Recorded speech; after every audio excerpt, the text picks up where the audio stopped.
Notice of supplemental property tax bill.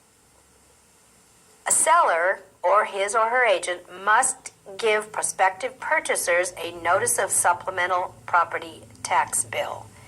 The notice informs purchasers that county assessors revalue real property at the time the ownership of the property changes. Therefore, the buyer may receive one or two supplemental tax bills depending on when escrow closes. Disclosure of sales price information. A broker must inform both buyer and seller in writing the sale price on a property within 1 month of close of escrow. The escrow closing statement meets this requirement. Commissions. A notice printed in 10-point type stating that commissions are negotiable must be given to the person paying the real estate commission. A broker can share his or her commission with an unlicensed buyer or seller as long as the broker discloses this to all parties. This is the end of topic 6, disclosures in real estate.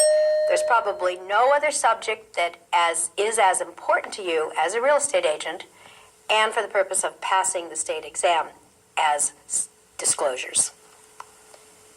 We talked about the TDS, the Transfer Disclosure Statement, the Mello-Roos Disclosure, the Natural Hazard Disclosure Statement, furnishing controlling documents, stigmatized properties, water heater, smoke detector, and carbon monoxide compliance, energy conservation retrofit, the HERS booklet, water conserving fixtures disclosure, the notice of supplementary tax bill, the disclosure of sales price information, and the notice of negotiation of commissions.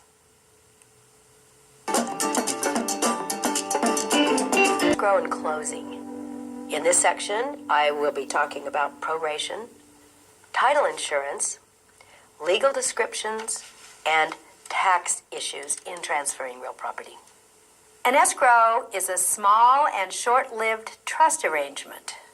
In California, when ownership transfers from one person to another, there's usually a neutral third party called an escrow agent handling the details of the sale. After escrow is opened, it is the escrow holder's job to follow the buyer's and seller's instructions and request all parties involved to observe the terms and conditions of the contract. Some parts of California use title insurance offices to hold their escrows. That would be in Northern California. In Southern California, we just have escrow companies. So there depends on where you live. Every sale escrow has two basic requirements to be valid: a binding contract between the buyer and seller, and conditional delivery of transfer documents and funds to a third party. The binding contract can be purchase agreement, agreement of sale, exchange agreement, option, or mutual escrow instructions of the buyer and seller. A conditional delivery of transfer documents and funds means the seller will deliver a signed instrument of conveyance, that would be a grant deed, and the buyer and or the lender will deliver to escrow whatever funds are required for the sale. Proration. When property is bought and sold, there are certain expenses that are charged to each party. It's one of the jobs of escrow to credit and debit the buyer and seller correctly as of the closing date of escrow. Proration is the process of making a fair distribution of expenses through settlement at the close of the sale. For prorating purposes, use 30 days for a month and 360 days in a year. That information is very important for you to remember because on your state exam, you will be given a couple of questions, proration questions.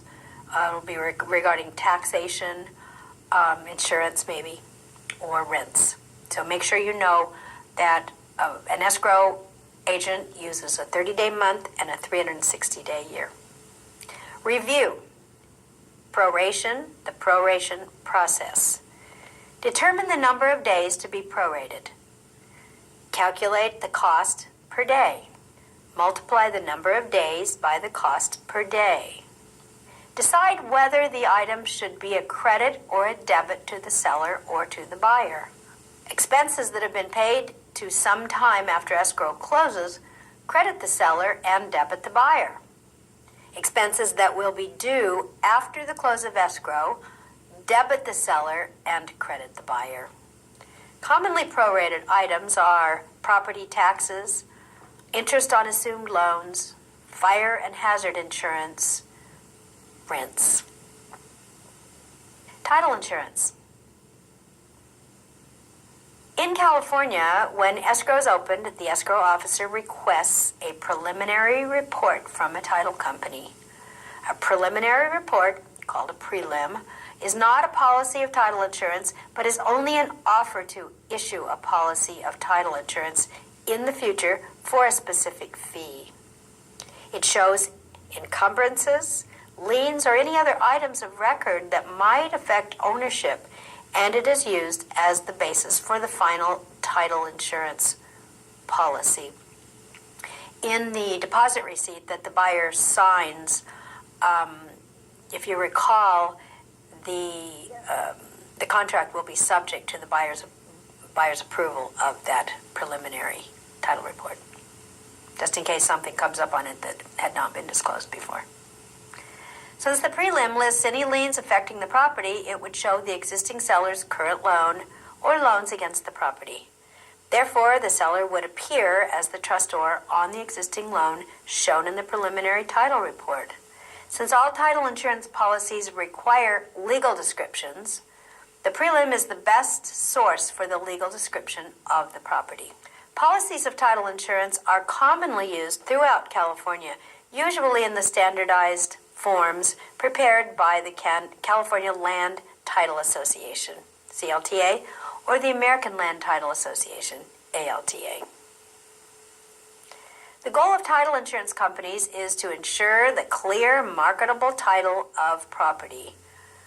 Marketable title is one that a reasonable person would accept as clear and free from likely challenge. The main benefit of title insurance is that it extends protection against matters of record and many non-recorded types of risks, depending on the type of policy purchased. Two types of title insurance policies are normally used. There's the standard policy of title insurance and extended coverage policy. Legal descriptions. In California, a valid deed does not have to have a legal description. It must have an adequate description. However, it's prudent to have a legal description on a deed. U.S. Public Land Survey System.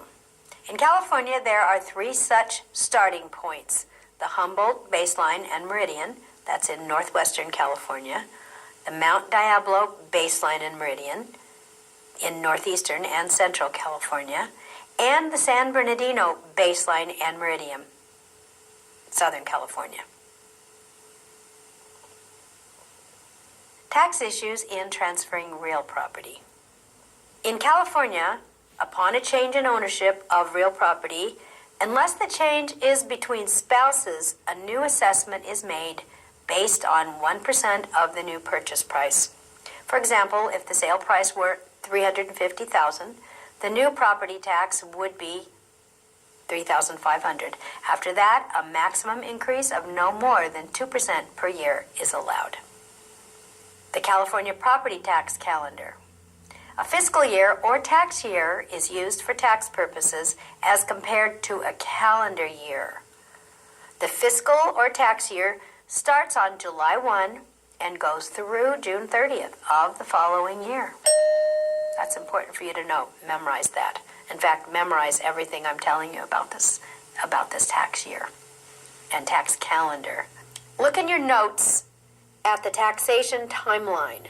Important for you to memorize this. January 1, taxes become a lien on real property.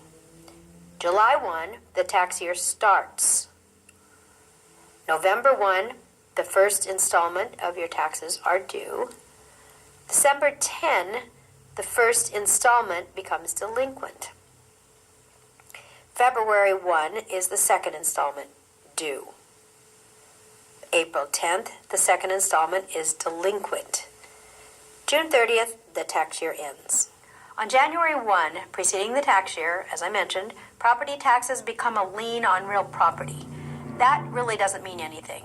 It just means it's just a means by which the government places a lien on the property so that you're notified that taxes are due.